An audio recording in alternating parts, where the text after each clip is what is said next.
I'm not entirely sure what the health secretary is up to. I don't know what the Labour Party's up to. What I do know is that Brexit has done huge damage to the UK's economy. And I think what he's looking at is ways to try and mitigate some of the damage that's been caused. And I think part of doing that means that looking at some measures like, for example, rejoining customs union, which I think would be in the UK's interest. Jack, if Brexit had done massive damage to the UK economy, you'd expect us to grow a lot less quickly than, for example, France and Germany, similar countries about our size in our part of the world.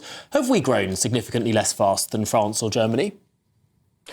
Well, what's happening on the continent perhaps isn't quite as relevant. I mean, we're is it much not relevant further because along. France and Germany have grown less quickly than Britain since we left the EU, and that doesn't quite meet your argument? No, I don't think so. I think actually the UK is on its own path. I think we're much further down the line than we were in 2016, and what we do need to start looking at is ways to remedy the damage that's happened in this country, not things going on the continent. Sorry, which line are we further down since 2016? You're losing me a bit.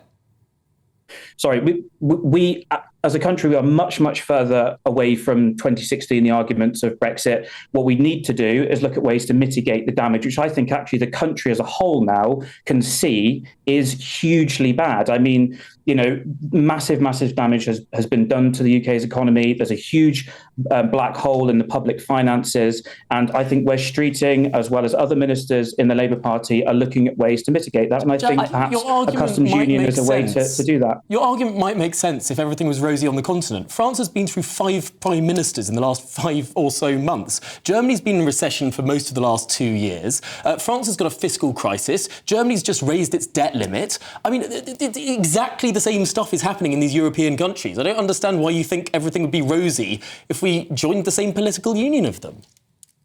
Well, I've not been asked to come and talk about whether or not we rejoin the EU as a political union. But I'm here to talk about whether or not Wes Streeting's suggestion that we join some kind of customs arrangement with the European Union is in our interest. And I believe that it is in our interest to help boost the UK's economy and to undo some of that deep damage that I think Brexit has caused us.